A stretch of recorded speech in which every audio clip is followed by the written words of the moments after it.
continuación el colega y entrañable amigo Fabricio Vela, que dirige el programa Primera Hora de Radio Majestad, el que se transmite de lunes a viernes entre 6 y 7 y media de la mañana. Señor economista Rafael Correa, muy buenos días nuevamente. Le reitero el honor de este programa de contar con usted en este inicio de emisiones. Buenos días, Edgar. Buenos días, María Fernanda, Fabricio. Gracias, Radio Majestad, y a través de Radio Majestad un saludo a Quito y a la patria entera. Qué bella introducción que hizo Edgar. Ojalá si fuera todo el periodismo, como el de Radio Majestad, un periodismo que informe, objetivo, tal vez no imparcial. No existe la imparcialidad absoluta en la vida. O sea, yo soy MLEcista y es imposible cuando comento el partido MLE Barcelona ser imparcial. No quisiera que gane MLE, pero eso no implica que no se pierda la objetividad y decir que Barcelona fue mejor y por eso ganó el partido. ¿Sí me explico? Entonces aquí lamentablemente en mucha prensa lo que es politiquería, desinformación, abiertas mentiras o muy antiéticamente tratar de dañar a aquellos que consideran adversarios. Ayer leí el diario La Hora, publica la carta de un ciudadano, entre ellos libertad de expresión, publica la carta de un ciudadano que le dice al presidente prepotente y sinvergüenza. No lo dice el diario La Hora, publicaron la carta. Pero eso es falto de ética. Y otros ciudadanos que dicen, no, Correa está totalmente corrupto. O sea, ustedes saben lo que son las encuestas, ¿verdad? ¿Cuánto es el apoyo popular? Y encuentran al que piensa que el presidente es corrupto, y eso es lo que publican. Entonces la expresión de la mentira es manipulación burda y simple. Entonces, qué bonitas palabras, y ojalá esas palabras sirvan de guía ética y profesional a todo el periodismo ecuatoriano. Gracias, señor presidente. Vamos a hablar en unos pocos instantes más de los medios de comunicación. Por ahora, quisiera recordar a la ciudadanía de todos en esta mesa que hoy es 21 de enero y se conmemoran 13 años del golpe de Estado que terminó abruptamente con el gobierno del doctor Yamil Maguad, gobierno que ordenó el feriado bancario, la congelación de recursos del público y la dolarización. Medidas sentidas por todos los ecuatorianos, con altos impactos no solo en la macroeconomía, sino en las vidas de todos y cada uno de los ecuatorianos. Quien lo derrocó un día como hoy en el año 2000 fue el coronel Lucio Gutiérrez, y el derrocamiento lo catapultó a la presidencia de la República en el año 2013. El país, como decía, fue traumatizado económica y socialmente con este periodo bancario, señor presidente. ¿Cómo evitar en el futuro medidas como esas?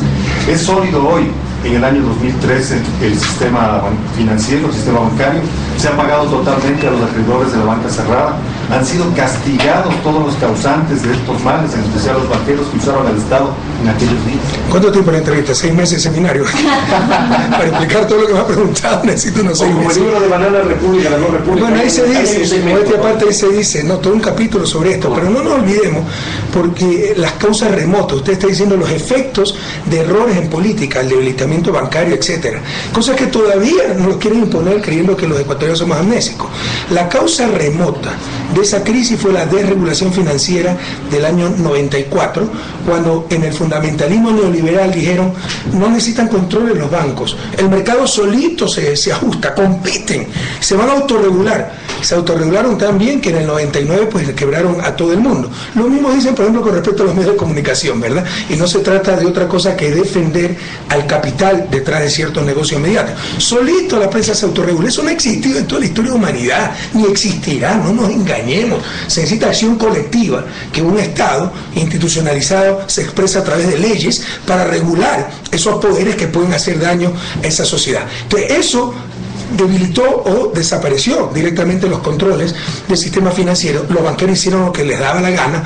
Esto unido a graves errores en política, la autonomía del Banco Central, este tipo de cambio flexible en un contexto de incertidumbre económica, la demagogia del Partido Social Cristiano, eliminar el impuesto a la renta y poner el impuesto, ¿se acuerdan?, al giro de cheques, que debilitó circulación interna de capitales, que debilitó grandemente al sistema bancario y redujo la moneda en circulación, y más lo que siempre ha existido en este país y todavía existe, en menor medida, están siendo derrotados, pero todavía existe, el contubernio entre poder económico y poder político.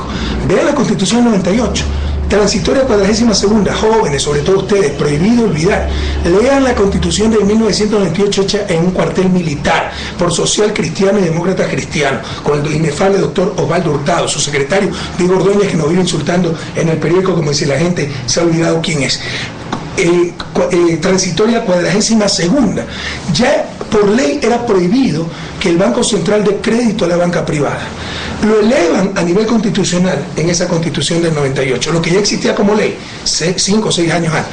Pero hacen la excepción en la transitoria 42ª diciendo que hasta que el país esté preparado para buenos mecanismos de solvencia, de respaldo financiero, etcétera, en los próximos 2 años el Banco Central sí podrá dar créditos a la banca privada. Es decir, abrieron la ventana para el salvataje bancario del Estado.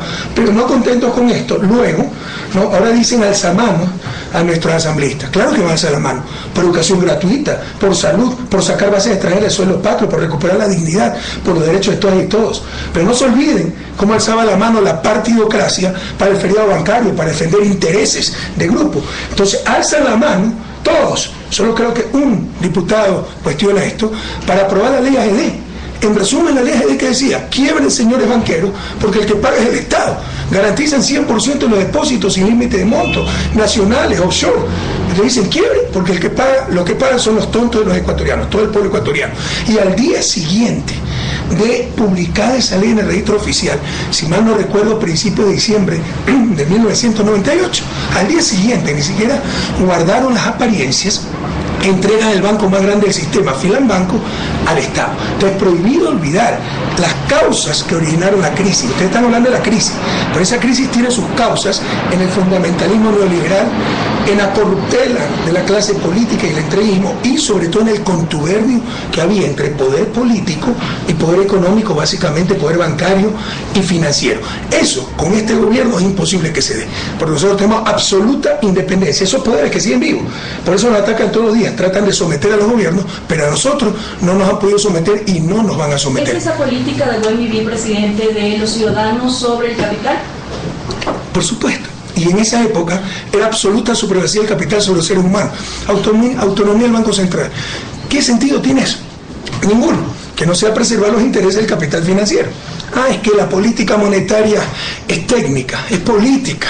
Cuando usted toma las decisiones políticas, ahí viene la técnica. Pero aceptando ese argumento de que es pura técnica, la política fiscal también es técnica, entonces hagamos al Ministerio de Finanzas autónomo. Son absurdos, que no resistían el menor análisis y solo buscaban, independientemente de quién llega al poder, continuar con las mismas políticas en función del capital. Con respecto al golpe de Estado del inefable coronel Lucio Gutiérrez, eso no lo podemos aceptar por mal que haya estado el país. El pueblo debería rebelarse, debería renunciar al Maguad, pero tampoco podemos aceptar oportunistas golpistas. De eso está lleno la historia de Latinoamérica y todos bien sabemos pues el nivel de traición que ha presentado esta opción política ahora como partido y en ese entonces opción personal de este señor. Es decir, que el coronel Lucio Gutiérrez no fue consecuente con el golpe de orden político. Oiga, pero si ahora hace las mismas políticas. Recuerda que apenas llegó al poder puso de ministro un banquero, después que nos quebraron, o ya se olvidaron. Firmó la carta de intención más vergonzosa en la historia de Latinoamérica. Jóvenes, revisen esa carta de intención, en que congelaba hasta las pensiones jubilares. Se comprometía a congelar las pensiones jubilares, cuando por ley eso no podía hacerlo, y hasta eso se compromete con el Fondo Monetario, entrega nuestro petróleo. Vaya, vean, por favor, crea cláusula de contingencia, pero a favor de los acreedores. Si sube el petróleo, pagamos más deuda externa.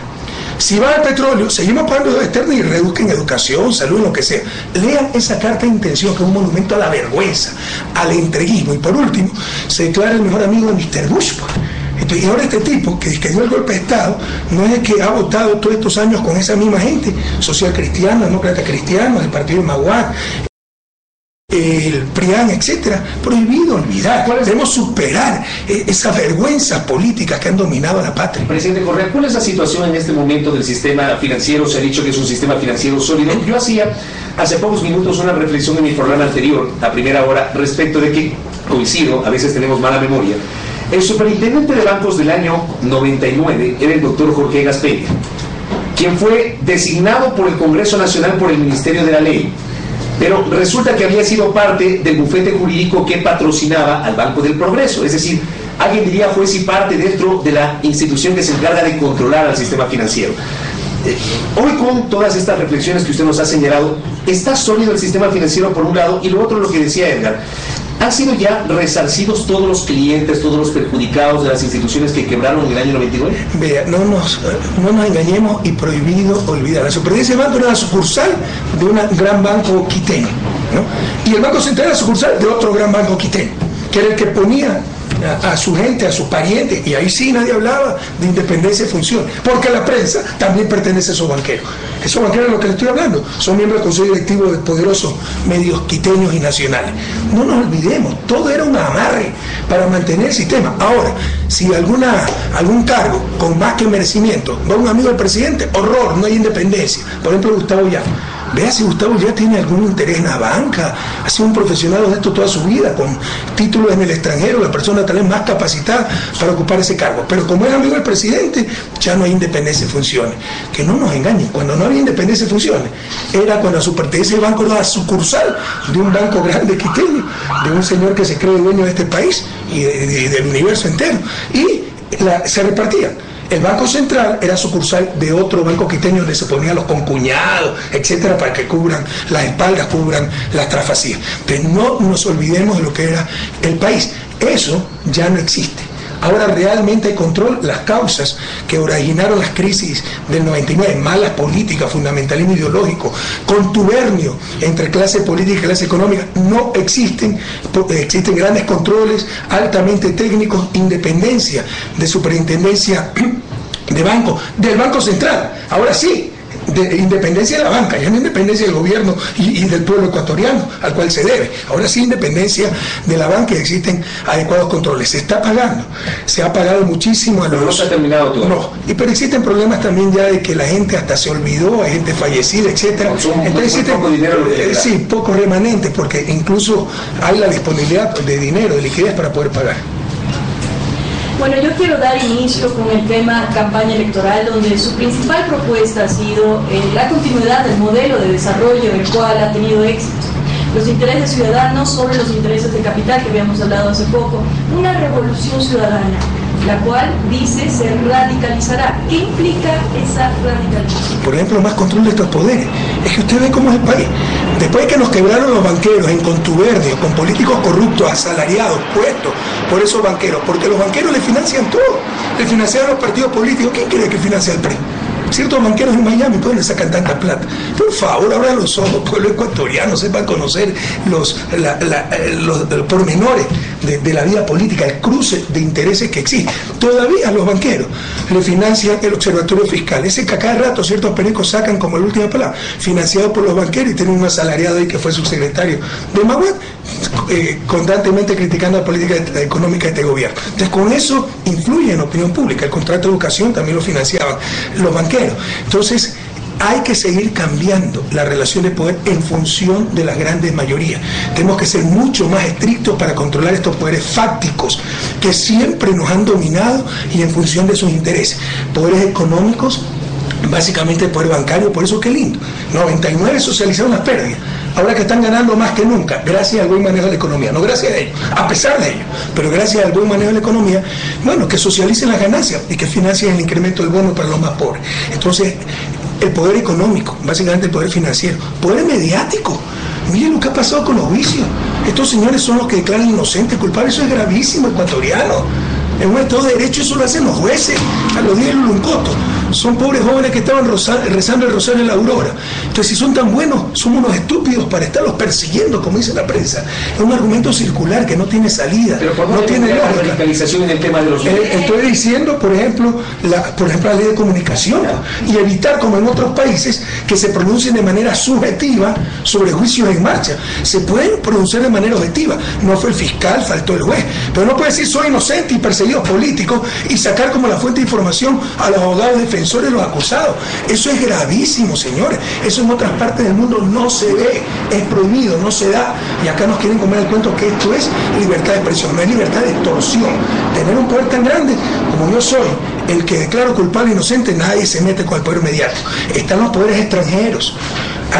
Están los poderes de cierta institucionalidad internacional en función del capital, distorsiones. Se nos han tomado la Comisión Interamericana de Derechos Humanos. Vaya a ver a quién financia esa comisión, vaya a ver a quién financia la Relatoría de Libertad de Expresión. De todo eso hay que seguir cambiando. Somos esclavos de los intereses del capital nacional e internacional.